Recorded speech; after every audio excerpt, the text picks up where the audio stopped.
What if the opportunities and the circumstances we have at this very moment are all we'll ever have? I've boiled down the blueprint to overcoming our natural urge to procrastination into a 3-step process. I think you gotta have a dream. The School of Greatness. Really? Yeah. Please welcome Lewis Howes. Welcome back, everyone. Today we are going to discuss something that holds so many of us back from overcoming obstacles and achieving our dreams. And that thing is procrastination. Now, over the years, I've found that a lack of self-love is the biggest killer of dreams, but procrastination is a close second. And we often think there are always going to be more time. There's going to be next year, there's going to be another at-bat or another opportunity in everything we do. But what if that isn't true? What if the opportunities and the circumstances we have at this very moment are all we'll ever have? Now, to start, I want to take a moment to make sure we all acknowledge this. It's human nature to procrastinate and to put things off in a place of pleasure and of fun. I am the king of procrastination if I want to be.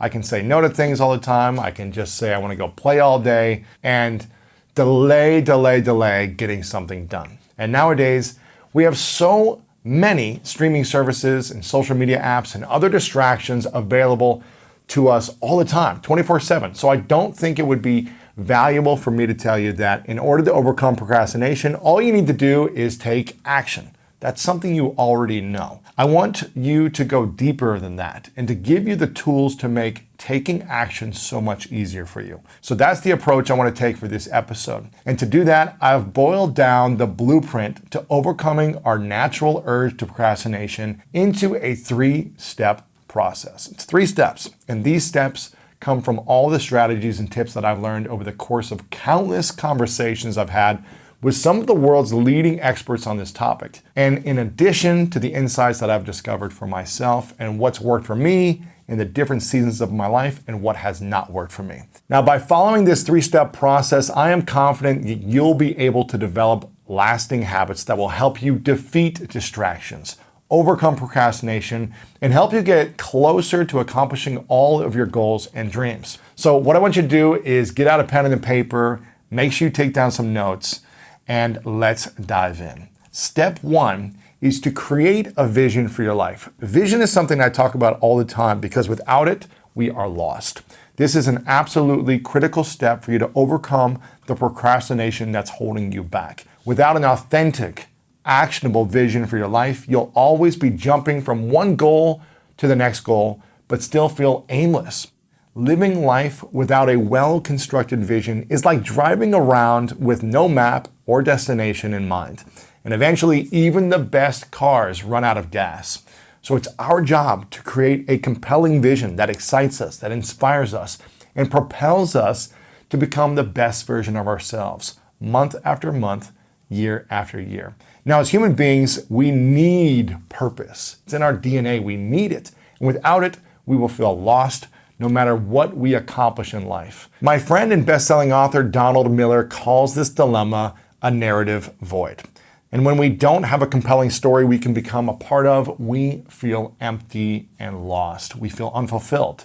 And when we don't have an opportunity to rise above our circumstances and become the hero of our own story, we feel hopeless. We don't really feel like getting out of bed and really feel like doing anything except for procrastination in our daily lives. And this is exactly what happened to me before I got clear on the vision I wanted for my life. And it didn't matter what goals I was achieving, whether it was becoming a 2-sport All-American athlete or making my first $1 million in business. Every time I reached one of these milestones, I was expecting to feel something like I was complete, fulfillment. I was expecting to wake up and have everything in my life changed forever. But instead, I felt empty again only a couple days after achieving all these big goals. And I was curious about this. I was like, why is this still happening for me? That all changed after I launched the School of Greatness. Today, my mission I have for my life and with my work at Greatest Media is to impact and serve 100 million lives every single week. And in fact, my team and I go over this goal weekly in our meetings to make sure we're all steering in the same direction. I'm sure my team is sick of me talking about it consistently, but it's important to remind myself and others what we're doing and where we're heading. And if you hear that number of 100 million and think it sounds scary, then know that it does for me as well. Your biggest dreams should fill you both with fear and excitement. It isn't enough to say, my vision is to write a book, or my vision is to just help some people. You need to be specific so you know exactly what you're striving for and why you're doing it. This just helps you be guided on your journey. For these two examples, you could add clarity to your vision by making it something like, my vision is to write one book every 2 years that inspires people to be more kind to each other. Or my vision is to help 100 people per year get access to healthy food through my local charity. Something more specific. Now, this doesn't mean our mission can't change or evolve and grow over time. There are seasons of life. We all evolve and experience new phases of our life. But what it means is getting crystal clear on what we're working towards. And it helps us create a sense of urgency that will inspire us to take action now and not procrastinate. For every day that I slow down or decide to put things off, that could mean 1, 2, or thousands of new lives that I'm not being of impact to, that I'm not being of service to. For every day you put off writing your book, that's another day you aren't getting closer to your goal of writing one book every 2 years. I want to address something that I think so many people overlook when it comes to stopping procrastination. The work that I'm doing right now, it fills me up, it fuels me, it excites me. And I truly think this was the work I was created to do in my life. But it also took me many seasons of figuring out how to get here.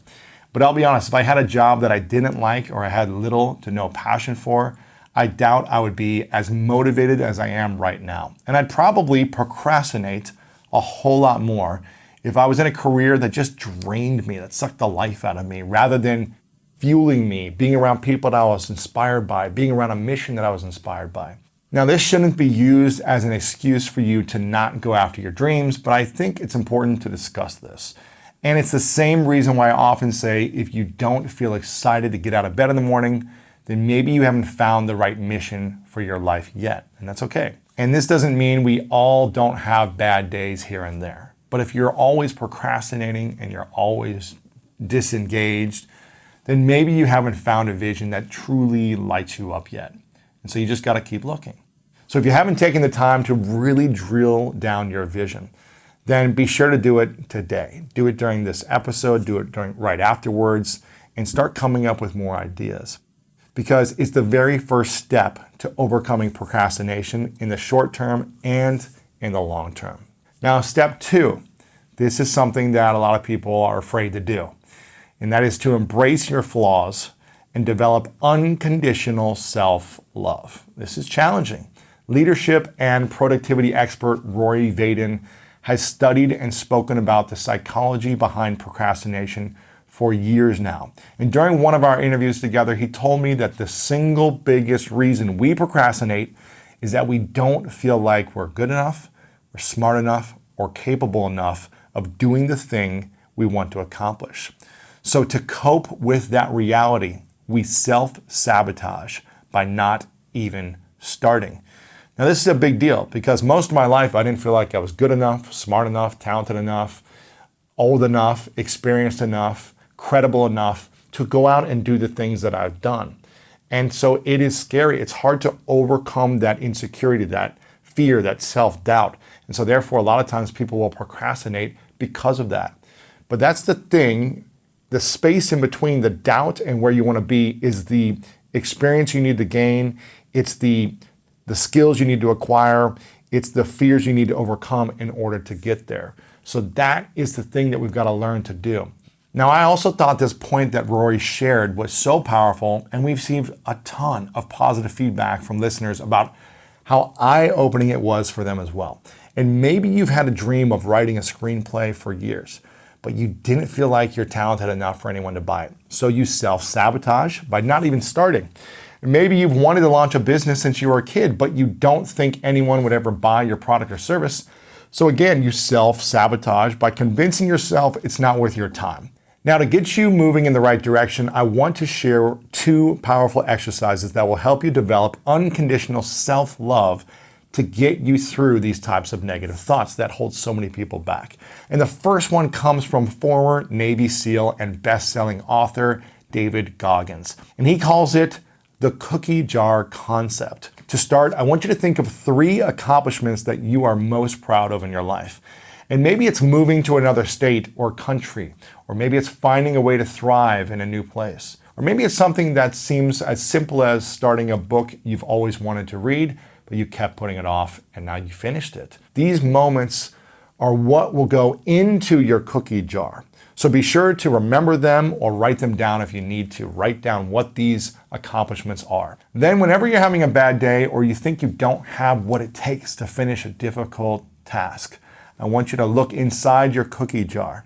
And anytime doubt creeps into your head, reach for your cookie jar and repeat those accomplishments out loud to yourself. This will help remind you that you are capable of reaching the goals in front of you. So if you consistently get up in the morning and run, then 3 months down the line, you'll know in your heart of hearts that you are a runner. The second exercise comes from a framework that I put together with my team, and it's called the abundance formula. And to begin, I want you to take a moment to write down the answers to the question I'm going to ask you right now. So on a scale of 1 to 10, how much gratitude do you put out into the world and give to yourself? Essentially, what rating would you give yourself when it comes to showing a general sense of gratitude on a consistent basis in the world? You're grateful for life, you're grateful for the people that you interact with, you're grateful for the basic things, for the big things. You're a grateful person on a scale of 1 to 10, 10 being the highest, that you just live and breathe gratitude all day long, 1 being the lowest. Second part, on a scale of 1 to 10, how much do you appreciate the person you are and the people in your life? What grade would you give yourself on the self-appreciation scale? So 10 being, I really appreciate myself and I appreciate people around me by communicating that appreciation. 10 being very high, 1 being you never appreciate anyone else or yourself. And last, on a scale from 1 to 10, how regularly do you acknowledge the person you've become, and do you acknowledge other people? How often do you take time to acknowledge the obstacles you've overcome in your life, however big or small they might be to you? Again, 10 being you acknowledge yourself and others consistently, 1 being you never acknowledge yourself for what you've overcome or who you've been. Now, I recently asked these very same questions to a group of VIP attendees during a virtual event we hosted called the Greatness Challenge. And I'll be honest, the responses were pretty interesting for me. On average, most of the people in attendance gave themselves a rating as low as 1 or 2 in all 3 categories. In fact, there were very few scores higher than 7 in all 3. And after asking them those 3 questions, I followed up by asking them this final one. Now, it might sound harsh, but I want you to answer it honestly for me as well. How do you expect to be someone who is consistently having energy, focus, and the passion to show up for their dreams if you can't even show up for yourself? If you can't take the time on a regular basis to acknowledge yourself for being the person you are, then how do you expect to have the self-love necessary to overcome procrastination and challenges? If you can't take the time to appreciate and be grateful for who you are, how do you expect to know that you're worthy of a better life? This is such an important and impactful exercise because the truth is that chasing after your dreams on a regular basis is already an uphill battle, and not having a firm foundation of self-worth will make it an even tougher climb. I also know another truth though. We're all worthy of loving ourselves unconditionally. No matter where you're at in your journey, no matter what mistakes you've made, no matter where you have been, or what others have said to you. We all have what it takes to overcome the doubts that are holding us back and keeping us from going after our hopes and dreams. And it all starts within us by developing a strong sense of self-love. And to really drive this point home, I want to end this section with a story about a VIP member from that same virtual event that I just mentioned. And her name is Shannon Little. When I brought her up onto the stage for a coaching session, she told me that since she was a little girl, she always wanted to be a writer. And yet, for 17 years, she had been holding off on publishing a book. 17 years is a long time. After hearing this, I challenged her. I asked her to release a book on Amazon by midnight that very same day. Now, the book just needed to have one quote inside of it, and there wasn't any room for excuses or extensions or backpedaling. I gave her this challenge, and I explained to her and the other attendees that taking little actions gives us the confidence to take bigger ones, and that releasing this shorter book was the perfect place for Shannon to start. And if she went through with it, I'd also give her a $100 Amazon gift card. And I was brutally honest with her. I said, look, you are not gonna do this. I don't think you are gonna do it. I told her that her history of not taking action made me pretty confident that I would win the bet. I was just trying to kind of dig into her a little bit. And then later that night, a member of my team emailed me a screenshot and showed her book was available for purchase on Amazon. Boom, she did it. She published her very first book, and I was super proud of her for taking initiative on achieving her dreams. Even if it seemed like a small step, it was massive for her because she had this daunting concept of writing a book and needing it to be perfect and waiting for the right time to put it out there. And you don't have to do it that way. And I wanted to share this story with you because I know so many of you are experiencing exactly what Shannon was going through, being frozen from taking action, making excuses, and letting life's ups and downs get in the way of who you were meant to be and what you were meant to create. And sometimes it takes the same critical accountability I gave to Shannon for all of us to finally take action and make a change. So if you're nodding while you're listening or watching this, then just know this is all for you. And by taking small steps like this time and time again, you'll eventually develop a sense of self-love that will protect you from procrastination and the doubts that are holding you back. It's so powerful. Step 3 is to find ways to overcome your flaws and develop discipline over time. Now, this is the third and final step of our framework for putting an end to procrastination for good. And it's such an important one. You can read as many books or listen to as many podcasts on productivity that are out there, but if you don't take the time to discover what works best for you, then you're always going to be guessing and running the risk of eventually burning out. So take a moment to take inventory right now. Are you someone who's extremely self-motivated and prefers working alone more than you like working with others? Or are you someone who needs the accountability of like-minded peers to get the very best out of you? Or are you somewhere in the middle? Self-awareness is the key here, and you just gotta know what works for you. For me personally, surrounding myself with people who will hold me accountable on following through with my goals has always worked best. It's that peer pressure effect that works for me. And that's why I invest in therapists, I invest in business coaches, I invest in skills I want to learn. So I have Spanish tutors and trainers and other experts in the areas of my life that I want to get better at, build confidence in, and master these skills. And I found it easier to develop discipline when others are there to help me stay on track with my commitments and also just see what are my blind spots, what's holding me back, and point them out for me. And I actually just finished my first marathon, and without the help of my business partner who trained and ran with me, I don't think I would have been able to reach the goal or get close to finishing it. To give you a head start on developing discipline, I'm gonna run you through 3 of the most powerful exercises I know of how to destroy procrastination. And the exercise number 1 is the 5-second rule. Now, I love this. For those that don't know about Mel Robbins, she's one of the world's most sought after public speakers, serial entrepreneur, and New York Times bestselling author. She's also been on the School of Greatness a number of times, and I'm lucky to call her a great friend of mine. One of her ideas that took the world by storm a few years ago is called the 5-second rule. And I think it can be an essential tool to help you overcome procrastination and self-doubt in your life. And during one of our conversations, Mel explained something that really stuck with me.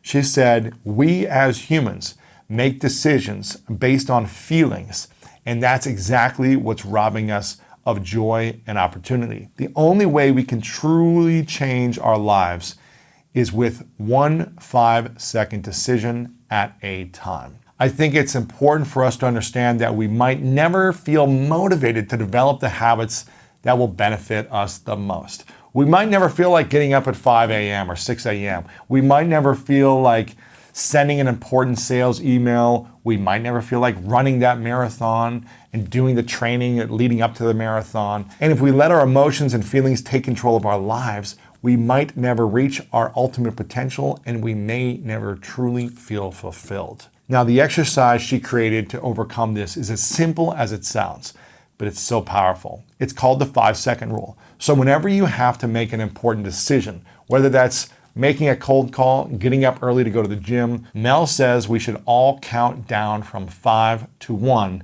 and then take action. So 5, 4, 3, 2, 1, and go. And the science says this practice works because there's a 5-second window between an instinct or motivation, and the hesitation is not to act. The reason is because our brains are designed to help protect us from harm. So they'll magnify any feeling of doubt and trick us into not taking any action at all. This is why it's so critical to leverage the power and momentum of the moment during that initial 5-second window. So try it for yourself. Anytime you're feeling not motivated, but you know you need to do something, go 5, 4, 3, 2, 1, and go, and just move. Take that step forward, start writing, doing whatever you need to do to take that action. Exercise number 2, forming identity-based habits. This is massive. I don't think I can emphasize this enough, how powerful this becomes. This comes from a conversation I had with James Clear. He's a best-selling author, massive New York Times bestseller, productivity expert. When he was on the show, James told me that the root of forming great habits over the long term is paying attention to those that reinforce your identity. So what does this mean? For instance, if you'd like a part of your identity to be that you never miss workouts, then going to the gym today will reinforce that identity. So if instead of going to the gym, you eat a donut or a piece of chocolate cake, you'll be going against that identity you made for yourself. If you're someone who identifies as a painter, then developing a habit of painting for 30 minutes per day will reinforce that part of you. It is embedded in your identity. James puts it like this: each behavior casts a vote for the type of person you want to become. If you cast enough votes in any one area, that's who you become. And if you haven't figured out what type of identity you want to create for yourself, then I encourage you to take the time to do it. Take out a piece of paper and list the things you consider as most important and valuable in your life. Maybe you're a documentary filmmaker, a parent, a business consultant, or something else entirely.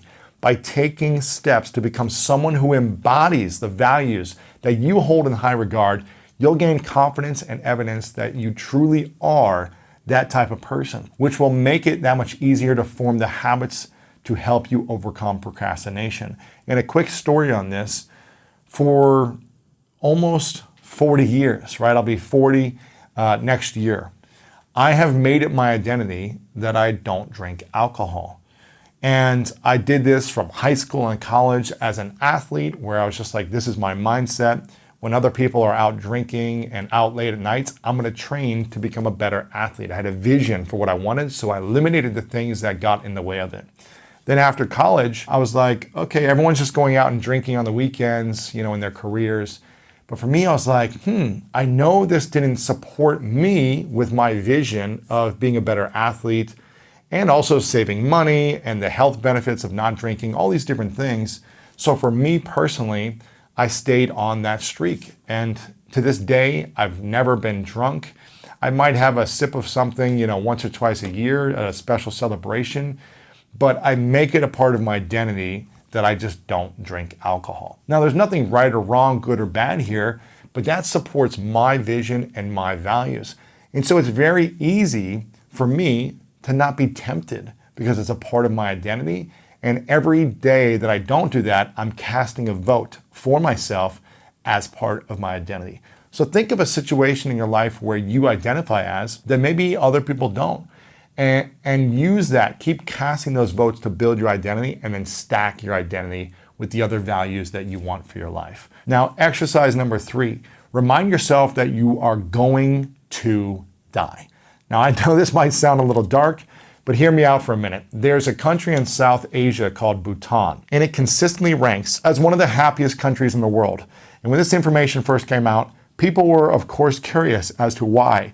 the Bhutanese were so much happier than other countries? Were there habits or mindset or cultural practices that caused them to have more joy than the rest of us? The answer is pretty incredible, and it's stuck with me over the years. One of the main reasons Bhutan is happy is because every single day they make it a cultural priority to remind themselves that they are going to die. By doing that, they naturally don't seem to sweat the small stuff and instead focus on the things that matter the most: their loved ones, their health, their community, and all the things that are valuable to them. And if you don't want to do this exercise on your own, there's also apps like WeCroak that will remind you on your phone multiple times a day that you're going to die. Literally, it's an app that just pops up and says you're going to die to remind you of this practice. And I think this practice is such a game changer because it really forces you to look at things from a higher level, take a bigger perspective on life. It takes you out of the day-to-day task that's the source of the stress for so many of us, that bogs us down: the social media, the responding to emails, the chores, the errands, the distractions, the making sure the house is clean or getting our workout in, the name it. All the distractions that make us focused on the small things that stress us out as opposed to the gratitude of our life. It brings us back to the only thing that's certain for all of us, that we're all going to leave this earth one day. And it's an important reminder. So why not make happiness a priority now? Not waiting for when something happens, make it a priority right now. Why hold off on writing that book or launching that podcast or opening up that e-commerce store or developing the relationship you want to have or mending a relationship or for forgiving people, whatever it might be? We only have a short amount of time to do it. And being reminded of that consistently can help us overcome procrastination. So now that we've covered the 3 exercises to help us develop discipline and stop procrastination, I'll wrap this section up with a mindset shift that I think ties everything together beautifully. And it comes from best-selling author and Harvard psychologist Katie Milkman. And she shared it with me when she was on the School of Greatness. One of Katie's primary areas of research is the study of habits. And she found that there is a distinct difference between those who successfully develop great habits over the long term and those who don't. And it isn't whether someone who was born with discipline or gifted with some sort of mindset advantage over the rest of us. That's not the case. Her research found that the main difference comes down to being flexible about forming habits instead of being rigid with them. For instance, let's say you're a violinist who wants to form a habit of playing music for an hour every single day. Katie found that people who give themselves flexibility to get that hour in at any time of the day build longer lasting habits than those who tell themselves they need to get that hour in at 6 a.m. or 8 p.m. or whenever else. Now, this makes a lot of sense. Life gets busy, and sometimes you won't be able to do what you want to do at the same time every day. So maybe you had to work really late the night before, or you had a birthday party to go to, or maybe you just like sleeping in every now and then. We're human beings, right? We don't have to be perfect. Instead of canceling playing your violin altogether, why not get your hour in at night or during your lunch break instead of not doing it all because you missed the session earlier? And by not missing your hour of playing music and giving yourself the flexibility of getting it done whenever you can, over time, you'll begin to develop the habit of never missing it, no matter what happens to your schedule. And with that daily practice, you'll eventually believe deeply that you're someone who doesn't fall victim to procrastination. It's a big one. And there you have it, guys. That's the 3-step formula to successfully overcoming procrastination, no matter what your situation or where you're at in your journey. And I really wanted this episode to be actionable and cut through the fluff while still acknowledging that procrastination is normal and can be overcome by anyone with the right game plan. And I found that so many people use procrastination as their mask to hide their feeling of inadequacy, their lack of self-love, and their constant self-doubt. So if you're struggling with any of these, I get it. I've been there. I know the feelings. I know the insecurities, the doubts, the fears, all that stuff. But I want you to ask yourself, how long are you going to wait? And how long can you afford to wait? And if we want to reach our full potential, then we need to face our fears head on until the fears disappear. This is not easy. This is not comfortable. We need to be truthful to ourselves about our values, about our gifts, and about who we really are. And if we aren't living our most authentic lives, we'll always feel inadequate and insecure because we're trying to be someone we're not. We'll always feel phony. We'll always feel like we don't deserve the abundance that comes from chasing after our dreams. So we will self-sabotage as a result. And I know some of you have done this in the past. And now I'll end with this final thought. First, I want to acknowledge you for being here. Whether you're listening to this on a run, on your commute to work, while you're finishing up errands, if you're hearing this right now, I truly believe you were meant to be here and you aren't here by an accident. I believe you needed to hear this message today. It's something that's speaking to you, it's calling to you, and it's needed right now. Second, I want to challenge you to put what you learned into this episode into practice. I want you to begin the process of overcoming procrastination as soon as you can, right now.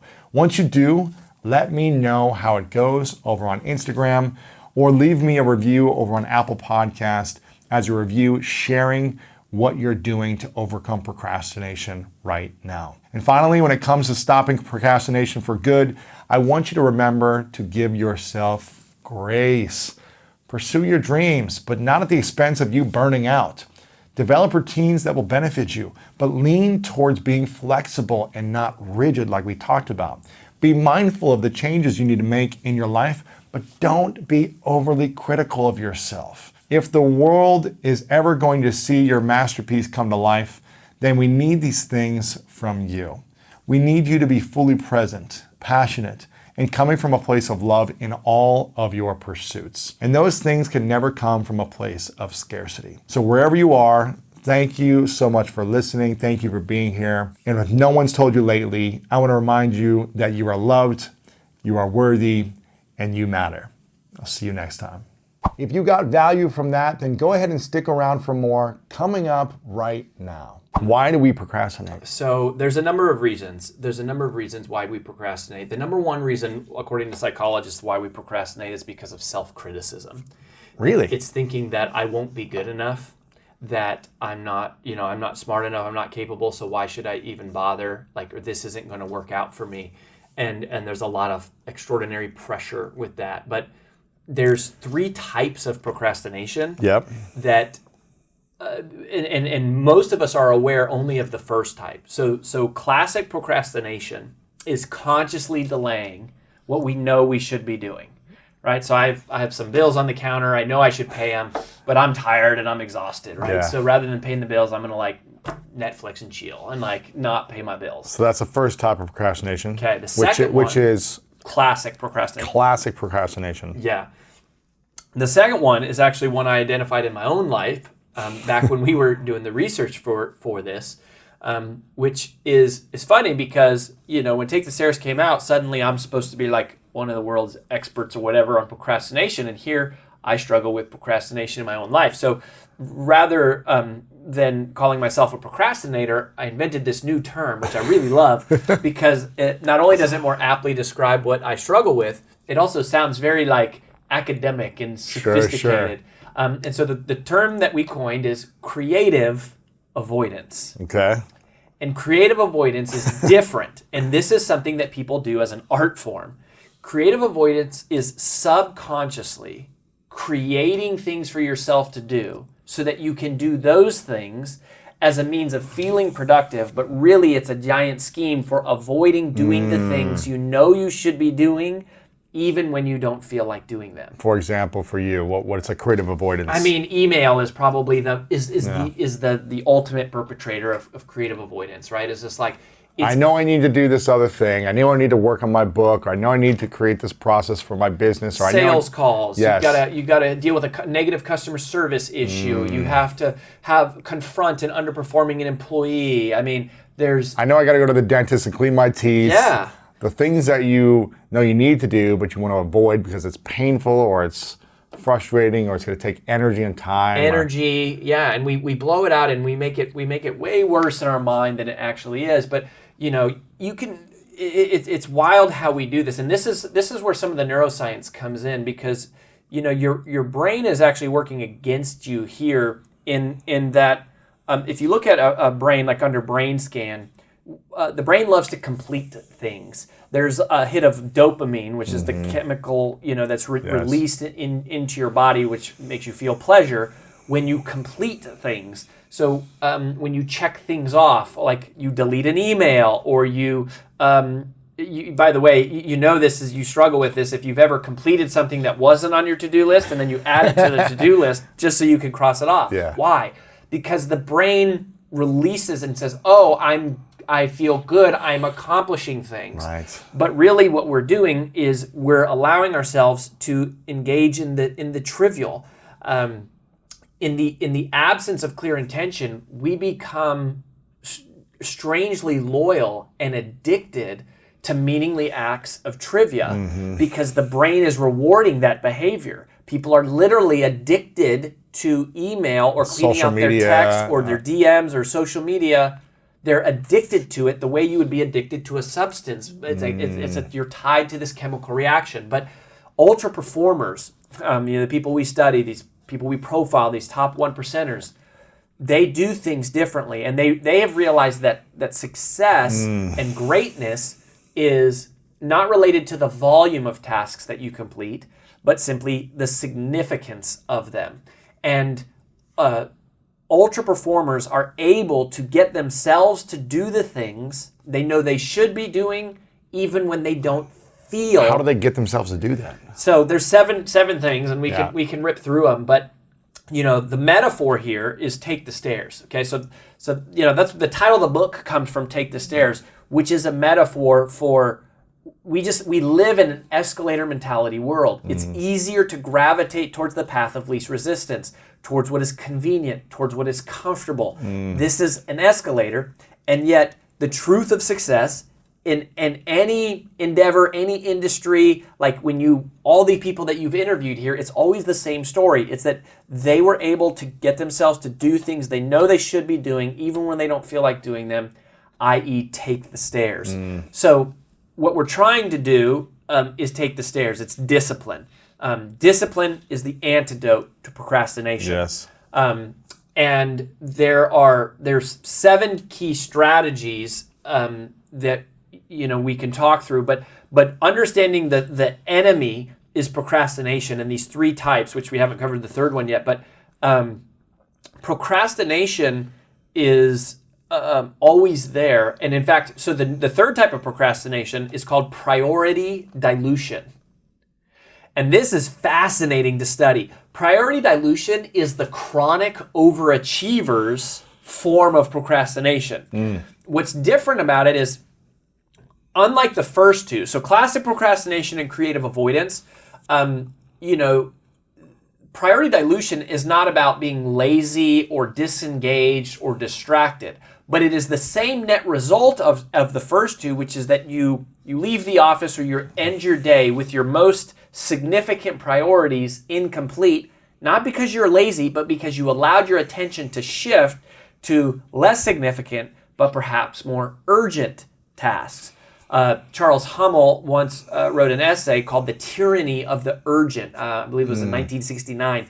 And he's talking about how we are victims to the tyranny of the urgent. And the more successful you become, the more you become a leader, the higher you accelerate in an organization, your enterprise grows as an entrepreneur. You've got more and more people vying for your attention. The bigger your personal brand grows, you've got more and more opportunities, more distractions, more things coming at you, and your priorities, if left unchecked, naturally dilute. Right. So you got to, okay. So priority dilution. So that's the third type of procrastination. Yes. So, the question is, all right, if procrastination is problem, what's the solution?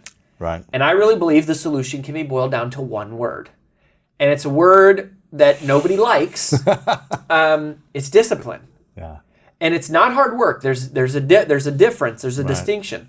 Discipline is doing the things you know you should be doing, even when you don't feel like doing them.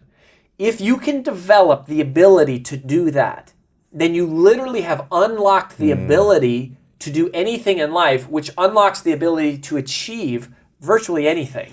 Yeah, and I think Greg McKeown was talking about, the effortless pursuit of accomplishing. Like, how can we? What's there's like the path of resistance that will get you there. But when you know you need to take the hard path, how can you make it feel effortless? How can you play games with yourself when you got to do chores? How can you sing a song when you're mopping the floor? Whatever it is, how can you make it feel effortless so it's not like this is exhausting and draining and I got to do this in order to get somewhere in 10 years. It's how can I reframe my mind around the activity to support me in having energy in the thing I don't want to do. So let's talk not be drained by the thing that I don't want to do. Yes. So that is the first principle, actually. It's called the paradox principle of sacrifice. So now you mentioned Greg McKeown. His Essentialism was his big breakout book.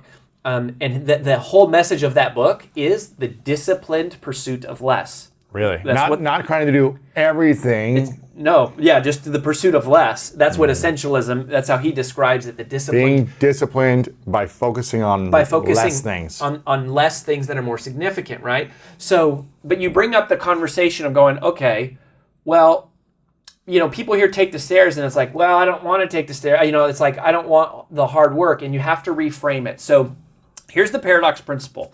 In fact, I'm going to tell you a story.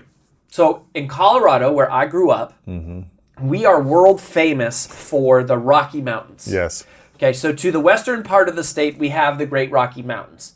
What a lot of people don't realize about Colorado is that as a state, it's divided almost exactly in half. And to the eastern part of the state are the Great Kansas Plains. So it's really flat. Because of that unique topographical landscape, Colorado is one of the only places in the world that has both buffalo and cows in very close proximity to each other. Interesting. Have I ever told you this? I don't think I've ever shared this with you. Yeah. Okay, so what happens, there's a fascinating lesson to learn about greatness and achievement and success from studying the way that these two creatures respond to storms. So when a storm comes, storms almost always start in the west, and they brew in the west, and then they roll out towards the east. And what cows do is very natural. Cows can sense that a storm is coming from this direction. And so a cow will turn east to run away from the storm. Now, the only problem with that is if it's going to catch up it catches up with them, right? So the storm catches them, and without knowing any better, the cows continue to try to outrun the storm, and they actually run with the storm. And they get trapped by the fence, and then they're stuck there. They're making it worse because they're trying to outrun the storm, which is stupid. But here's the thing: humans do the exact same thing all the time. We are constantly trying to avoid these inevitable challenges that come along with the difficult circumstances that our very own choices have led us to be in. I can speak from personal experience here. There was a time in my life where I was 45 pounds overweight. People who are unhealthy are always making rationalizations for why it doesn't matter, nothing works, I've already tried it, it's not that big of a deal, it's fine. There was a time in my life where I was over $50,000 in personal debt. People who are in debt constantly trying to find ways around paying their bills and avoiding paying off the minimums and spending money on other things. Yeah, they keep spending. People who are struggling in their marriage are often avoiding the difficult but meaningful conversations that need to be had if there's any hope of reconciling that relationship. Right. And the key insight that the ultra performers have had that most of us have not is ultra performers have realized problems that are procrastinated on are only amplified. Problems procrastinated on are amplified. So waiting always makes it worse. Now, here's what buffalo do. This is very unique for the animal kingdom. So buffalo wait for the storm to cross right over the crest of the mountaintop. And as the storm rolls over the ridge, buffalo turn and they charge directly into the storm. It's crazy. So they run at the storm, and by running at the storm, they run straight through it, which actually minimizes the amount of pain and time and frustration they experience from that storm. It's such a great metaphor for all of us because all of us are dealing with different storms in life. We have relationship struggles and health battles, and we're trying to launch a business, and we got young babies, and all these different, COVID, and We all have challenges. We don't get a choice about whether or not we have storms. The only choice that we have is how we respond to those storms. Yes. And more specifically, when we respond to those storms. So the natural human default is to run away from the storm. But what we miss is that it actually makes it worse. So this brings us to the paradox principle of sacrifice, which simply stated is this: easy short-term choices lead to difficult long-term consequences. Yes. Meanwhile, difficult short-term choices lead to easy long-term consequences. I've got a perfect example I'm living in right now from a long-term consequence. 20 years ago, I had surgery. I had 8 teeth removed because I needed braces. So I put that off for a number of years without doing that. But then I finally got my wisdom teeth removed and then 4 more teeth. So it's wisdom and then 4. And I was delaying it, delay. But I was having like pain, right? Finally get the teeth removed and I'm supposed to let it heal for a couple months and then go get braces on. Okay. And I'm thinking, this is so painful. I don't want to have 2-3 more years of braces now and deal with more pain. And I said, you know what? I'll just live my life like this with four gaps. I can still chew everything. It doesn't look too bad. Let me just live my life like this. Okay. And for 20 years, I had problems, little problems that continue to stack up. I had digestive problems because my back teeth weren't fully touching, so they weren't actually chewing the food properly. I finally started chipping my teeth in the front that I had to fix a couple times because it was only the front 2 teeth that were actually chomping and connecting. And I realized, wow, this is gonna impact my overall health, not just my teeth and my mouth, but my entire lifestyle if I don't solve this pain now. So at 36, I said, okay, I'm getting braces and making, retainer braces, and it's more painful now, but I'm also glad that I'm taking the actions now and not waiting 5, 10, 20 years when my teeth are falling out or something. So I'm taking the disciplined pursuit of the pain now for greater health for the rest of my life. Yeah, and that's the switch. And right, problems procrastinated on are always amplified. Yes. Now here's the shift, and this is really important. We think of it as a sacrifice. I'm enduring pain. But the truth is, we always experience pain. We're all trying to go through life trying to dodge pain. It's impossible. It's inevitable. We always experience pain. The only choice we have is whether or not we pay that price now, today, or we pay it later with interest. Procrastination and indulgence are really nothing more than creditors that charge you interest, which means when you make the sacrifice, just as the buffalo charging the storm, it's not a sacrifice. It's a short-term down payment on a rich future blessing. It's just harder now, but it's easier in the long term. See, people misunderstand take the stairs. They think it's like, oh, just do the hard thing, make your life as hard as possible. No, it's the freaking opposite. Take the stairs is a methodology for giving you the easiest life, the best life, the most rewarding life, like the easiest life, but it is predicated upon an unpopular truth, which is that the shortest, most guaranteed path to the easy life is to do the hardest parts of things as soon as possible, so as to avoid the interest that would come with it if you wait. Yeah, what is, there's like this quote about entrepreneurship or something like, those, I'm going to butcher this, but be willing to do the things today.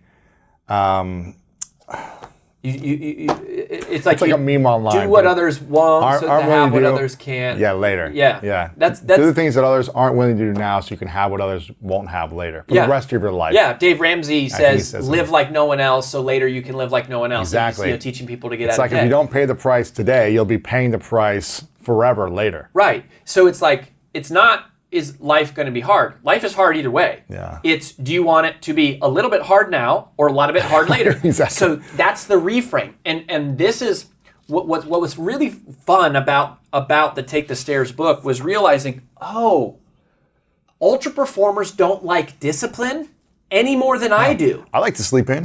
Yes, but they have learned to train their brain to think differently about it. And you have to train the brain to process choices differently. Yes. And once you do, discipline isn't as hard as we think once we know how to think about it the right way. And this is a great example. When you make the calculation, most people just go, oh, that's hard, I'm not going to do it.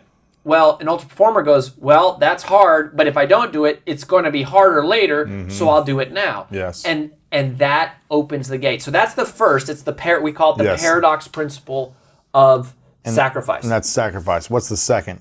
Yeah, so the second one is the buy-in principle of commitment. And this is really interesting. So whenever we're forced to make a choice, a decision about something that is hard, there's two types of energy that are expended in our decision making. We have a visual for this that's called the commitment continuum. And so basically, the first type of energy is the one that we all think of. It's the physical energy required to execute the decision. For example, let's just take an easy one like New Year's resolution, I'm going to lose weight, right?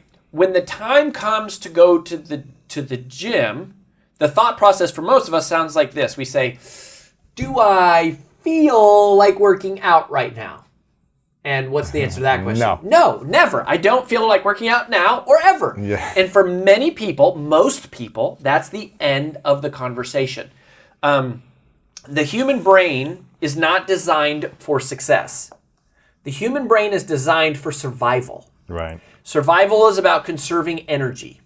Success is the opposite. Success is about expending energy, doing things that are uncomfortable. So it doesn't mean if you do this, if you struggle with procrastination, if you've made bad choices, it doesn't mean you're doomed for failure. It actually means you have a perfectly functioning, healthy, normal human brain. But success is not normal. Success is not average. Success is not what most people experience. If you are trying to experience success, you need to rewire, literally, the neural pathways in your brain. It is a neurological rewiring that you're doing to yourself. It's like you're reprogramming your own computer. Right. And part of that is knowing that we learned from the ultra performers, there's another type of energy expended in our decision making, which isn't physical energy, it's emotional energy.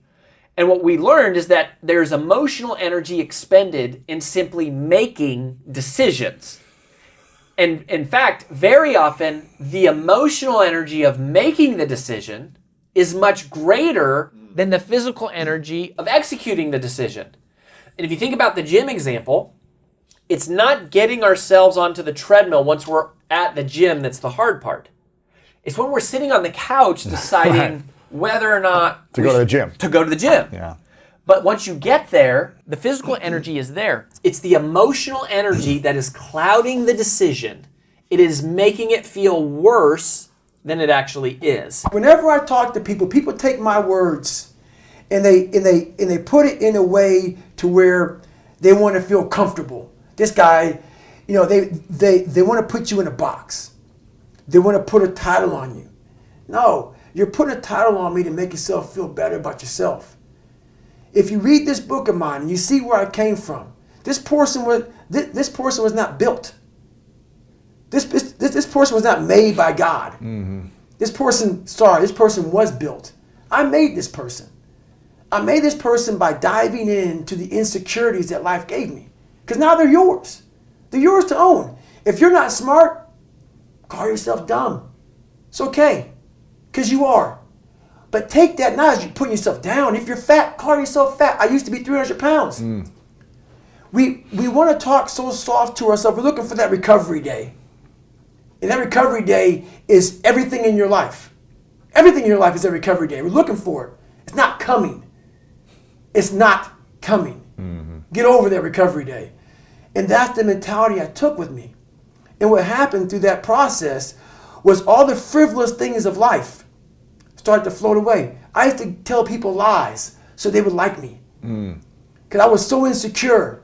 When you start to build yourself up and start to have the one thing that we don't have is confidence. Yep. Real, authentic confidence from hard work, everything else goes away. You no longer look to other people for your self-esteem. Validation. That's right. Yeah.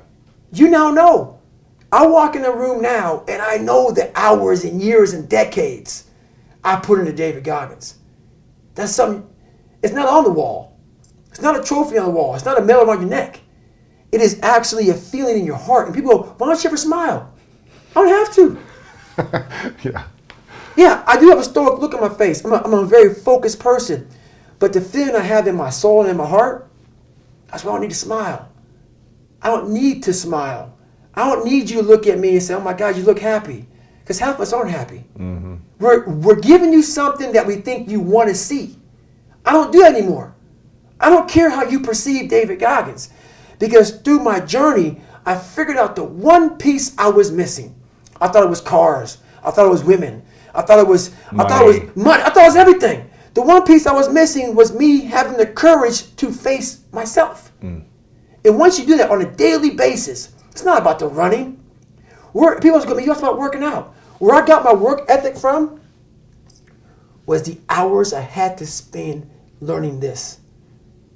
When you sit down and you're not smart, and you have a disability, Yeah. and you still want to be at the top of your class, I didn't want to just get by.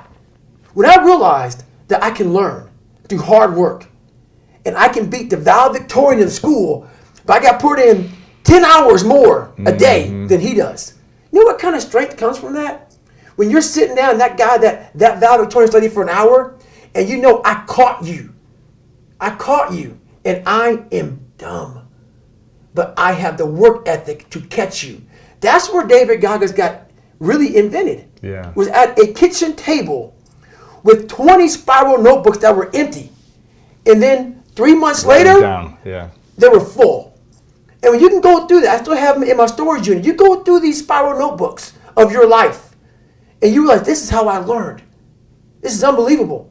There's no miles. It's not about the miles. It's that. Having a discipline every day to say, for me to learn this one math problem, it's going to take me 10 hours. Wow. And that's where and you realize through hard work, you can outwork anybody, no matter how badass they are. But that's the part people don't want to dive into. Yeah. When someone's lacking confidence in themselves, what's the answer you would give them if they're like, how do I gain more confidence? It starts with yourself, man. You got to start diving into those things that you are afraid of. You don't gain confidence by going to the spot that makes you feel good. It's going to be a false reality. And the second life gives you that challenge, all you want to do is go back to what made you confidence or what gave you confidence. Is that happy spot? No. What gives you confidence, what gave me confidence, was spending years at a kitchen table trying to learn how to read and write on my own. Realizing I can't learn the way you learn. I can't. But I can learn. What gives you confidence, not being afraid, is overcoming the fear. I used to stutter severely bad. So right now, I don't know how many people are going to watch this. You know what gives me confidence? Is knowing I no longer care if I sit here and start stuttering to you. Yeah. That's what gives me confidence, is facing these things, overcoming them. And maybe not overcoming them every day, but facing them. And facing them and facing them. Pretty soon like this, you know what, man, this is where it's at. It's not in that comfort zone. It's in the discomfort zone is where my confidence is getting built. That's where it's getting built. But people want an easier answer. Yeah. There has to be an easier way. There's not. I'm sorry. I searched for it my entire life. You cheated, I did. You lied. I lied. I did everything. And I still felt empty. I coach a lot of people nowadays, billionaires, who call me on the phone and say, man, I'm still missing something. It's because they did what they were good at. And they have this beautiful family, 2, 3 houses, cars, everything. Has everything in the world. On the outside looking in, like, my God, man, how can you be unhappy? I walk around with the backpack with all my stuff in it, and no car. Right. And I walk around, happiest person in the world. Have nothing. Happy as hell. It's because I found out the whole key to life. It's not in all that. You have to face yourself. So many people live to be 100 years old and they die miserable, having everything, because they never examined. I call it my live autopsy. You never examine this. Happiness, peace, enlightenment, it's all up here, man. It's all up here. And when I start talking like this, people go, man, no. It's the truth, man. Yeah, it is true. It's all up here. You just got to be willing to go and face it. And that's the hard part. What's your biggest insecurity today? I'm not to be arrogant, I don't have one. What was the last one you had, and when was that? The last one I had was probably still me.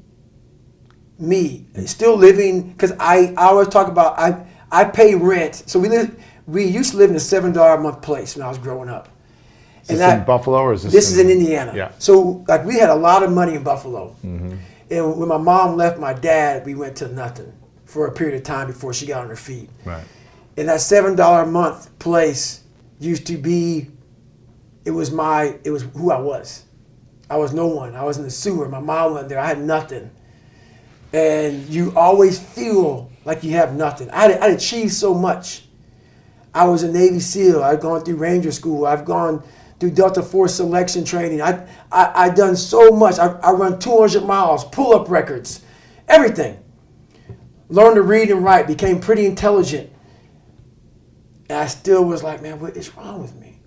It wasn't until I got real sick, and I talked about in the last chapter of that book, I got real sick, and I was about 38 years old. Mm-hmm. I'm 43 now, and my life got real quiet.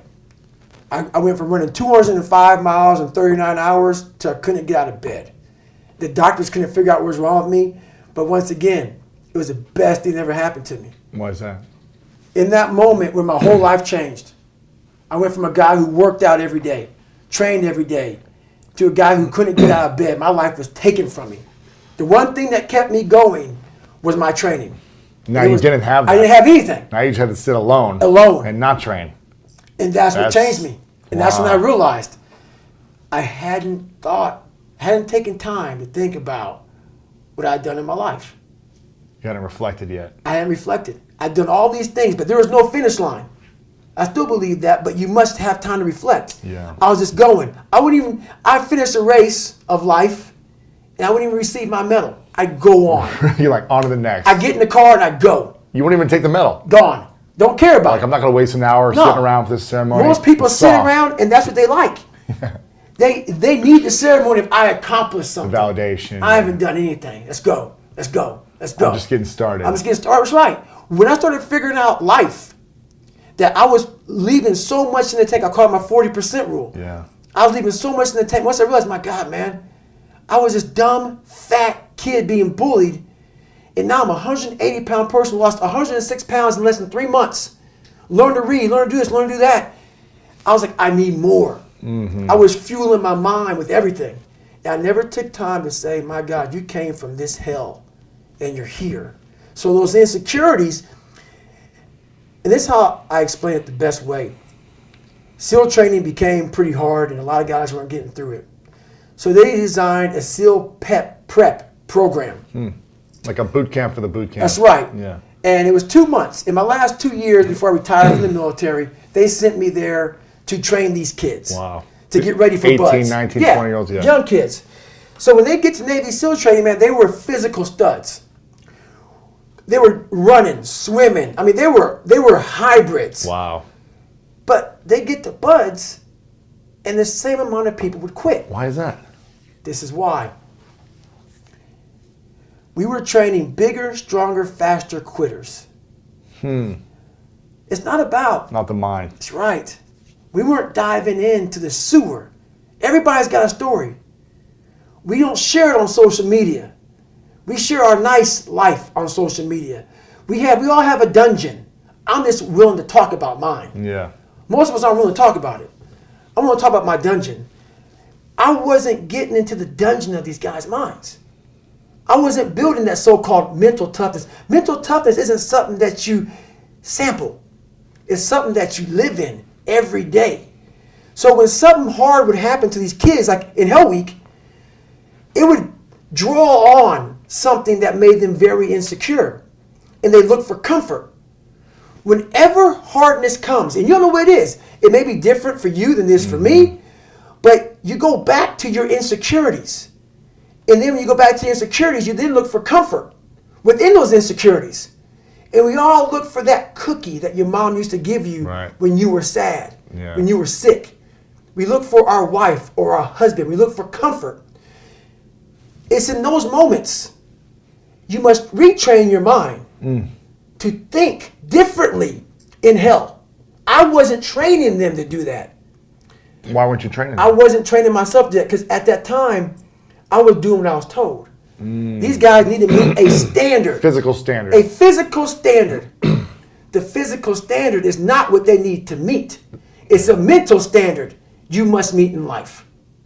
So going back to when I was sick, I was hitting the physical standards. I wasn't meeting the mental standard. The mental standard is you must know how far you've come. Wow. I had come 8,000 miles from where I started. But if you never know that, you're still in the $7 a month place. When I was sick, I was able to slow it down and reflect back on my entire life. And in that bed, when I thought I was dying, because that story is long, that sick portion of my life is long, I didn't care if I died or lived. Wow. Because I was, for the first time in my life, happy. Wow. And at peace. Because I reflected back on where I started. You said, wow, I have come a long way. That's right. And no one saved me. It wasn't like someone came down here and guided me through life. When you figure this out on your own, the amount of pride and dignity and self-respect you have. That's why I walk around the streets with a backpack and just like, I don't need anything else. Yeah. You figure it out by going inside yourself, by callousing over the victim's mentality. You're always a victim, even if you have everything in life, until you realize what you've achieved. You have to first realize what you've achieved. And my mom has accomplished so much in her life since my father, but she hasn't done that one step. Really? She doesn't acknowledge it and reflect She back? continues to go back to the dungeon of her past life. And live in that space. And live in that space versus living the space that she's in now and reflecting back on, my God, this is what I've done with my life. So. Have you talked to her about this? We talk about it all the time, and you have to be willing to go there. You have to be willing to really go there. Not surface. I don't live on the surface of anything. Yeah. Surface is what got me where I was at. It got me from 175 pounds to 300 pounds. Telling everybody I'm good. I don't give a damn. I'm good. No, they're hollow words. A lot of us speak in hollow words. I used to speak in hollow words. I don't do it anymore. Everything that comes out of my mouth has substance. It's real. And we all have these feelings in our bodies, in our minds, in our souls. I act on mine. A lot of us who are afraid of something, we allow our minds to choose the path of least resistance, so we go a different route. When I'm afraid of something, it's telling me you must conquer that. Thing. You must do that. Yeah. You have to go that way. And most of us don't understand that mentality. We go left and we wonder why we haven't fulfilled something in our lives. It's because we continue to take the journey that is mapped out. And how I look at it is I talk in life like a lot of us in life want to take the 4-lane highway that has road maps and all this other stuff on it, man. It tells you where to go, gas stations. The next 10 miles up, you're going to see a McDonald's or Cracker Barrel. Yeah. It's the easy route. Very few of us want to go to the right side. That Cracker Barrel's that Midwest life. That's right. That's right. That's right. From Ohio. It's all about it, man. Indiana. Cracker Barrel everywhere. Dude, that's amazing. Bringing back memories. This is powerful because I've been telling people this. I've been living that way unknowingly my whole life of like whatever the thing is I'm afraid of. When I was in high school, I started doing those things. Right. And it was just like, I'm sick and tired of feeling afraid. Right. So I need to do the things that scare me the most. That's right. You know, I've talked about this a lot on the podcast. Tiffany's heard me share these stories, but I was afraid to talk to girls when I was a teenager. I was afraid of dancing. I was afraid of like singing and playing music in front of people. I was afraid of all these different things. And so I said, I'm going to do this. I'm going to give myself a challenge every single day until the fear goes away. That's right. And I feel like that's what more of us should be doing. I'm hearing that that's how you live your life. That's all it is, man. And it helps me feel so much more confident. When you overcome that fear Yep. of saying this doesn't have control over me anymore, That's right. it's like you can be at so much more peace It's 100%. in your life. Most of, like for instance, I never thought in my wildest dreams I could be a Navy SEAL. It's until you open your mind, open-mindedness creates that. We all shut down our mind. Like for instance, when I broke the pull-up record, everybody around me who heard the pull-up record was 4,020 pull-ups. That's the first thing they did. Oh my God. 4,000 in 24 hours, or was Yeah, this? it's 4,020 pull-ups in a 24-hour period. Yeah. The first thing I did versus closing my mind to like, oh my God, that's crazy. I went and got a pen And say, how many is that every minute? Exactly. Every hour, every second. Yeah. Instead of taking life and making it out to be this grandiose thing, start breaking it down. Start breaking it down. And most of us, we live in a box. And we don't want to go outside that box at all. Ever. Outside that box is all these possibilities of life. What we do is we shackle our mind. We are a prisoner in our own mind that this is all I can do. This is all I'm good at. And we take away the possibilities of you could be this, you could be that, you could be all these things. And I never thought at 300 pounds I could be a Navy SEAL. Wow. So if my mind was shackled, me and you would never meet. There'd be no book. Right. There'd be no book. Right. There'd be nothing. So what people understand is that they live for themselves, not knowing that you have the power within yourself to change millions of lives by facing life, by facing yourself. And through that, I would die never knowing that I had the power to change millions of lives. And what haunts me the most, people ask me, what haunts you the most? What haunts me the most is that if I would have died at 300 pounds, let's say I was 75 years old, I got to heaven, and God has a chart like that on everybody's life. God knows all. Let's say that. I don't care what you believe in. Doesn't matter. I'm not judging anybody. But let's say my thing is God. You get to heaven, I'm 300 pounds, I sit down, I was a cockroach Terminator my whole life, and we're sitting down just like this. You're God and I'm David. And he gives me that chart, and he says, look at this. And I'm looking at this chart, and on the chart it has all these different things, but my name's on it. But these things aren't me. I was going to change the world. I was going to set records. I was going to be a Navy SEAL. I was going to be all these things in the military that I accomplished. You're going to get the VFW award. You're going to be honored here, honored there. And I'm like, God, this isn't me. Like it says David Goggins, I was an Ecolab guy. I sprayed for cockroaches, and I'm 300 pounds. It said here I'm 185. It says here I got a bachelor's and a master's. It says all these things. And God goes, no, that's who you were supposed to be. Wow. My biggest fear in life is if there is a final resting place in this world, and there's a final judgment, and you talk to something much bigger than you. I don't want to sit down and have a conversation with someone, with something that says, you're in heaven, this is what you should have been on earth. And are you really in heaven now, or are you in hell? Thinking about how much I left on the table for fear, for not willing to go over the wall and over the next wall and over the next wall. So in my mind, I believe that. And God knows all. At least I believe that. I want God to be up there right now as we're speaking, writing stuff down, saying, my God, he exceeded even my expectations. That's how I live my life. I now know that there is no cap on the human mind. There's no cap. We cap it ourselves. Internal barriers, one of the biggest actually is status quo bias. This is something that behavioral scientists have been studying for many decades. It's the tendency to want to stick to whatever path you're on, to feel like any deviation from it will be a loss. It's frightening, it's overwhelming, and so it leads a lot of us to keep doing things that aren't productive, to stay in ruts. And the book I wrote and the science I do is really focused on, okay, say you want to change, and status quo bias is working against you, what are the tools and techniques that you can then use to figure out how do you get like escape velocity from that Sure. status quo bias? So give me an example of, I'll give you an example of, there seems to be like a lot of people who are in relationships that aren't fulfilling them. Or maybe they talk about their partner or their spouse to their friends and family often about what's not working and what they don't like about this person, or them thinking about getting out of it, and they're doing this for months or years. But maybe they're so used to the pain, or they're just comfortable with the frustrations that they stay in it because it's less painful than the unknown of something else, or being alone, or what? Would that fit into the status quo bias? Yeah, no, it absolutely would. And it would also fit into escalation of commitment, which is another bias that has been extensively documented, the tendency we have when we're on a path to stick to it, in part because we tend not to ignore sunk costs.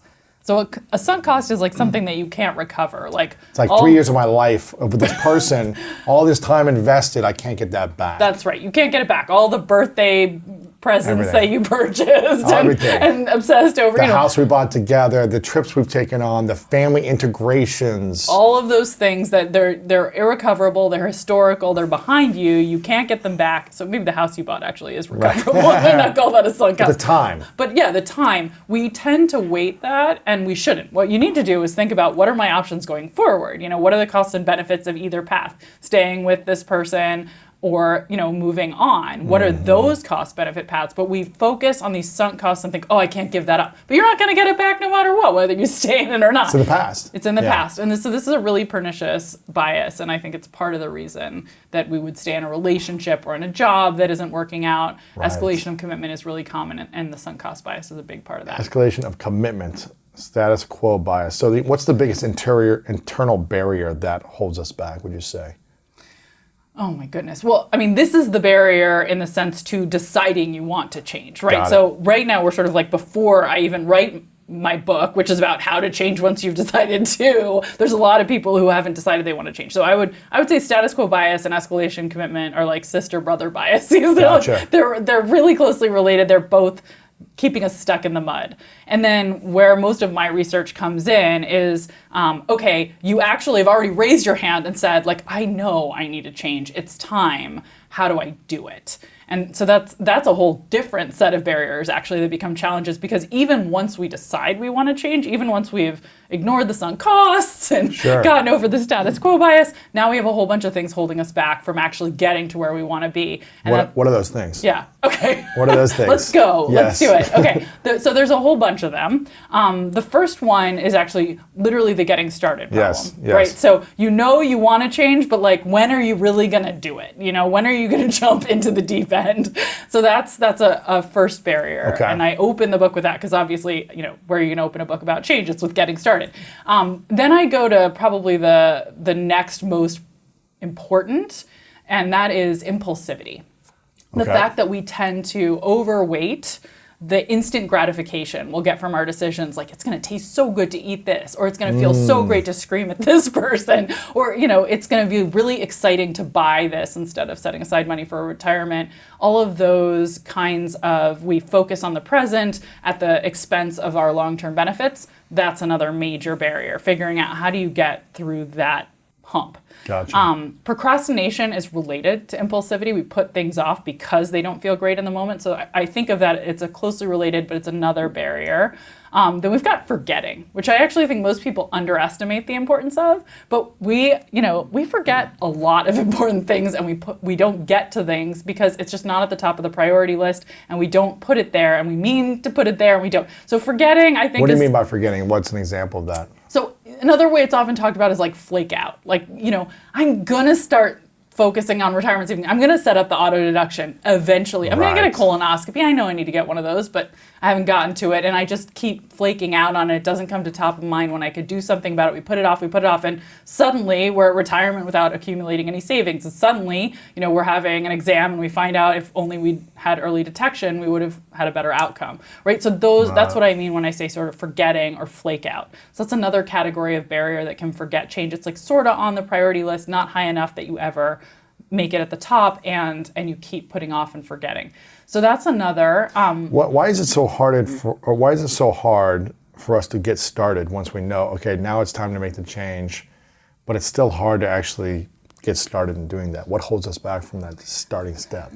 Yeah, well, our motivation to make change is actually just like our motivation to do anything, by the way, tends to be sort of, it ebbs and flows. There are times when we are in a more reflective, action-oriented, change-oriented mode, and times when we're more pessimistic or just sort of going with the flow because we're, in the middle of things.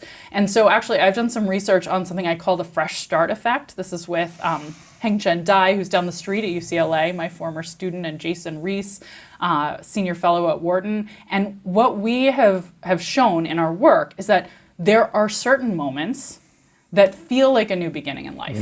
Like when?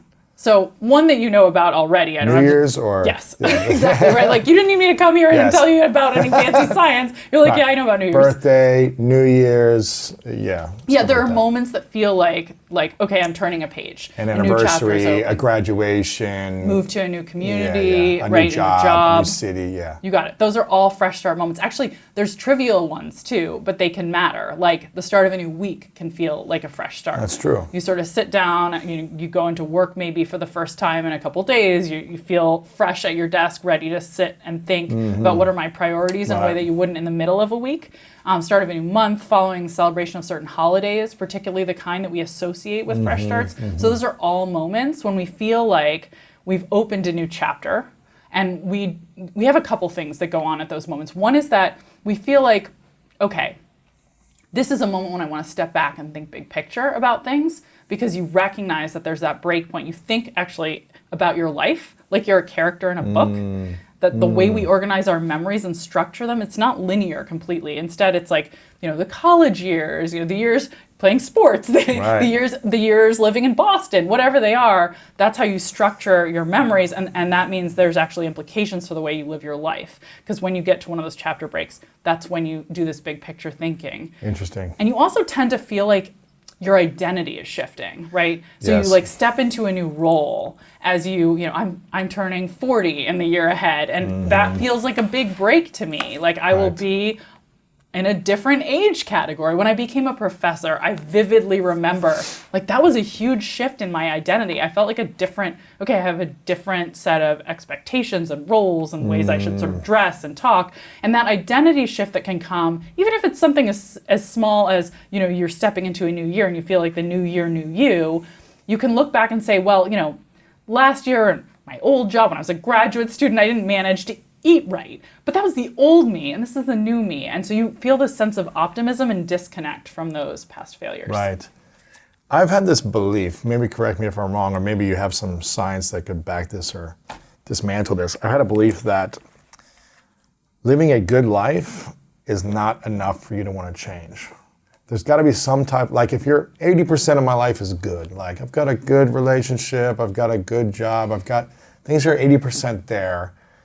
It's like, I feel like there needs to be some type of breakdown, massive breakdown for us to realize, okay, there's a near-death experience that I had, a near-death or a death in the family or a friend, there's a loss of a relationship, there's a loss of a job, there's a loss of an expectation that you really had a dream for. These kind of bigger breakdowns, I feel like make us reflect stronger towards wanting to make a change. I totally agree. So first of all, I will say I do not personally have fantastic data on this, but there are survey studies suggesting that those kinds of experiences lead to identity shifts, really?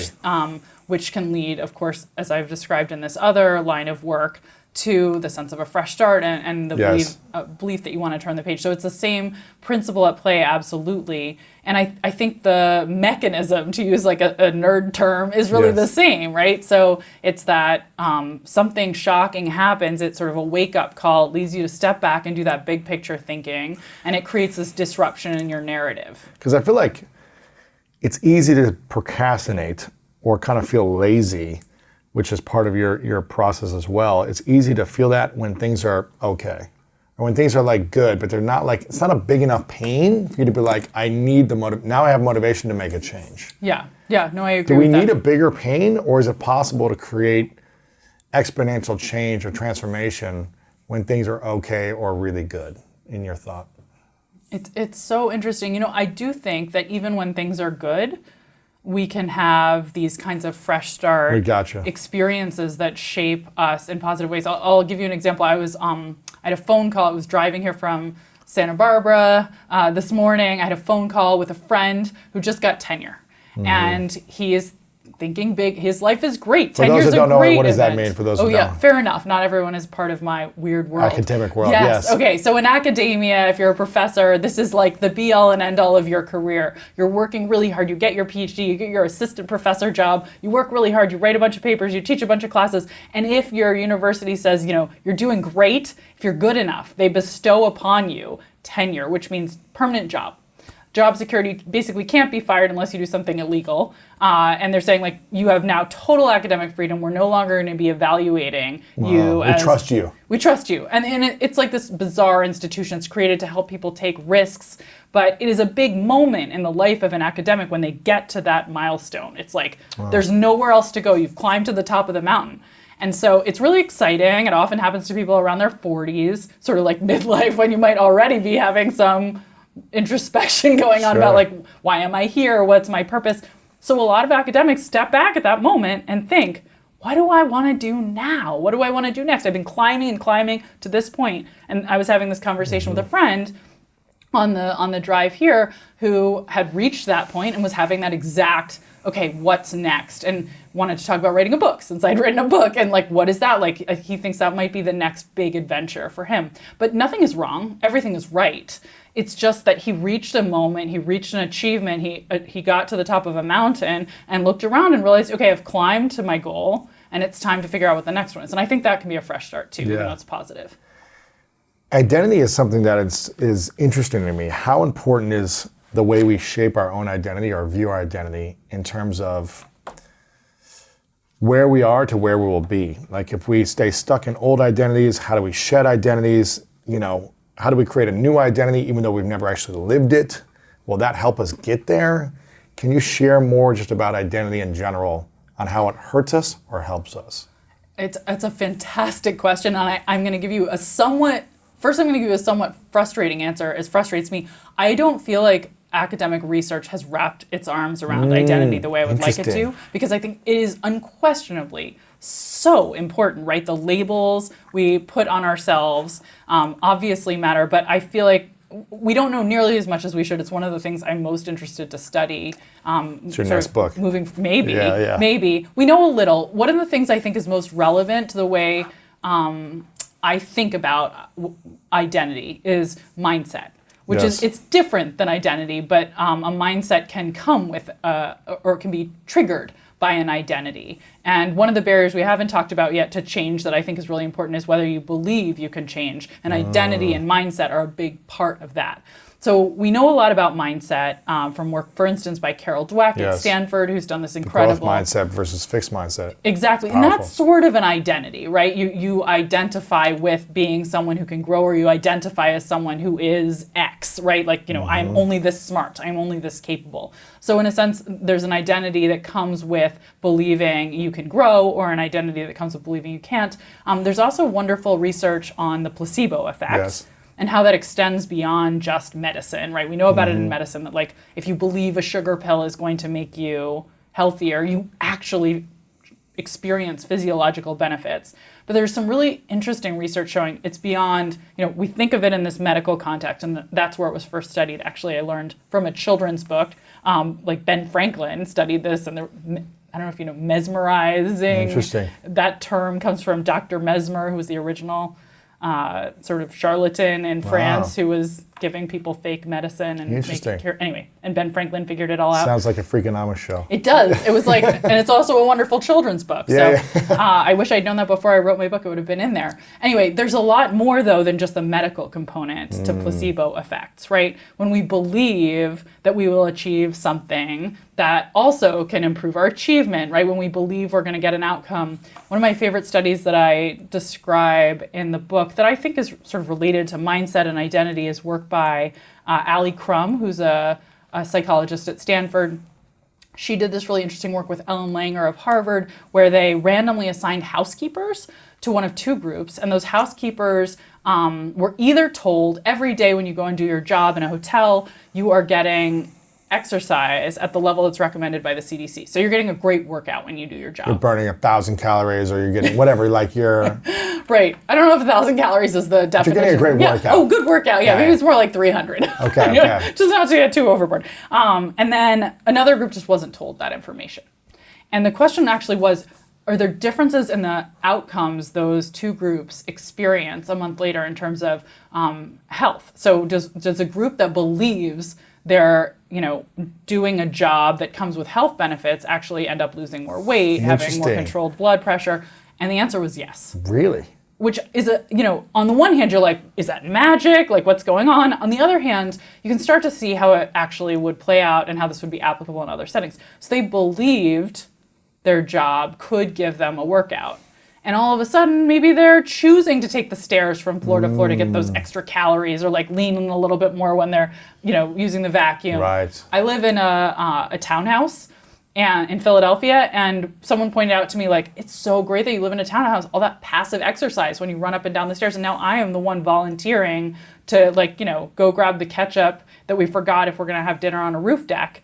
That's exciting. I can get extra exercise. So there's different choices that you make once you start to have a different set of beliefs about what you're achieving. So anyway, I think of this as related to identity, because if you're starting to have the identity as, I am someone doing a career that's physically active, and now you lean into that and then you experience the benefits. So I think the work on mindset is the best work I have seen that's really rigorous and that relates to identity. So if belief supports you getting those results you want, or making the transformation or the change you want, how would you suggest that we learn to believe in ourselves more from a scientific point of view? Like, what's the data suggest on, okay, if you say these affirmations, if you look in the mirror and do this exercise, if you just smile at people and you create more reflection of joy, like, what is the thing that you've seen in data that helps increase belief in oneself? Yeah, I think the most powerful thing is who you surround yourself with. Really? So I think the social context you create, the people around you, have so much to do with whether or not you believe in yourself. And by the way, I also want to add a really quick footnote, because the academic in me can't stand not to, which is to say you can have excessive confidence, and that can be harmful. So this is a little bit of a dangerous seesaw we're on here, right? You want to be confident enough and believe in yourself enough that you're going to lean into the opportunities and work towards the goals because you believe you could achieve them. But if you're like, I've got this, I'm perfect, you're not going to practice, you're not going to work hard. So there is, anyway, it's a little bit of a delicate balance. But back to, how do you get to that right level of belief? Everything I know from research points to the structure of, the people you surround yourselves with, whether it's the people you work with, the people you train with, if you're an athlete, the people you socialize with. They give you a lot of those beliefs in yourself. Really? And you can choose them,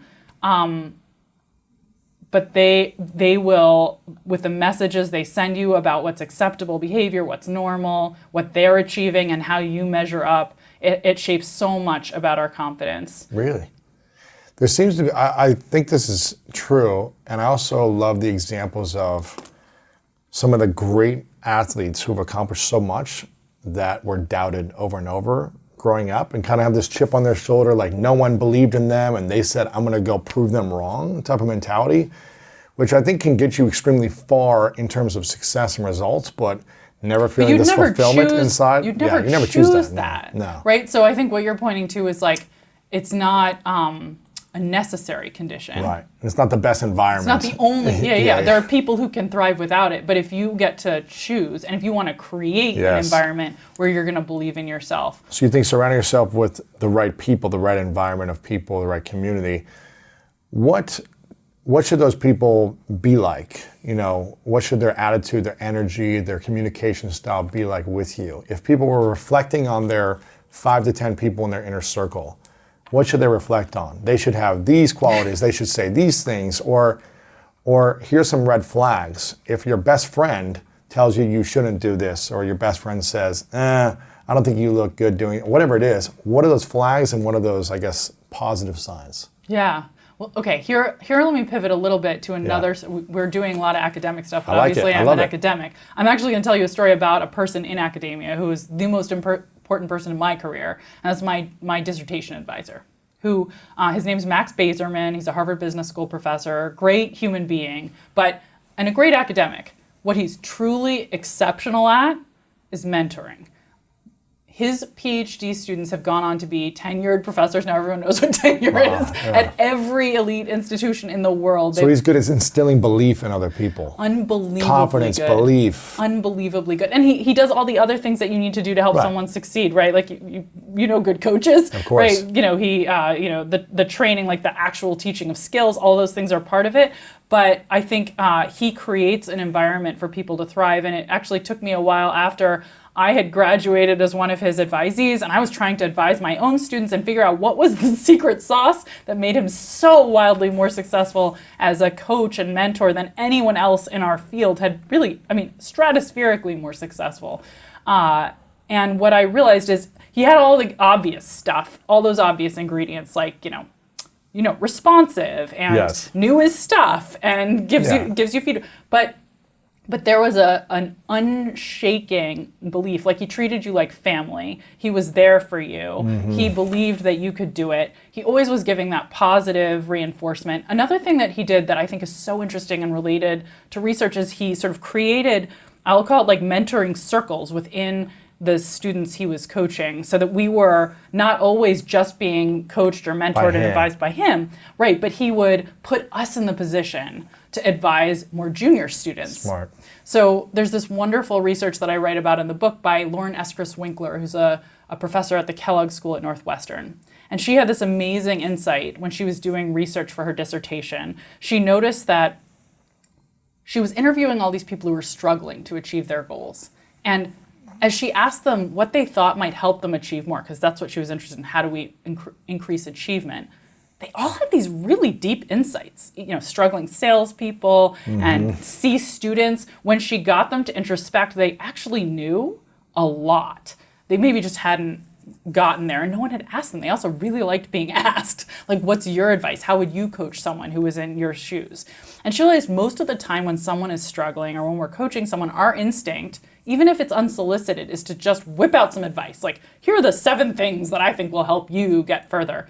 And it can be really demotivating because it conveys, like, I think you're kind of, you haven't gotten your stuff together. You don't have the answers. Yeah, I have the answers. I'm going to give you the answers. And that's our instinct. And she thought, what if we flip the script? What if instead of putting our arm around someone and giving them advice, we said, what would you do? What would you do? And actually, Would you literally, coach someone? How would you coach someone else? and not even just how would you actually have them coach someone else. Yes. Like put you in the role of a mentor and coach to someone else who has similar goals so that you feel like you're on a pedestal. Wow, someone trusts me to give this kind of advice. I must, be kind of cut out for this. Maybe I'm better at this than I thought. And then you're going to start introspecting in a way you might not if it was just your problem, because you got to help someone else, and you don't want to let them down. And then when you do that, you actually figure out, well, I've got some good ideas, and like maybe I do know something. And then once you've told someone else to do it, you're going to feel like a hypocrite if you don't do it yourself. Right. So this is another sort of social trick. Max would put us in these sort of advice-giving circles where the senior students are working with the junior, and he rarely gave advice, actually. He more facilitated the experience for you to learn and create the answer within yourself, I guess, by helping others. By helping others. And he would, he's nudging along the way and like, good job, or like maybe a little redirection. But, and if you go to him and you're like, I need to know how to do X, he tells you, but there wasn't a lot of backseat driving, sure, if that makes sense. And I think that also helped build confidence. It made us believe in ourselves in those roles. And I now actually have an advice club of people who are former Max students. Maybe no accident. We sort of try to keep this going even beyond that point in our lives where he was coaching us. And each of us were at similar career stages, all professors, similar goals. And we reach out to each other for solicited advice whenever we're facing a challenge, a career challenge, and aren't sure what to do. And it's just been totally amazing. So it's this peer group of people who support each other, care about each other. There's friendship, and that's all built in. We see others achieving, and it helps us see, if they can do it, I can do it. But then also we get to give advice, and we grow from that as well. Thanks to advances in science, technology, and the progress we've made to begin erasing the stigma around mental health, we actually have more tools than ever before to help us better manage the difficulties that we're facing. I'm going to share 9 science-backed techniques that you can use to keep your mind healthy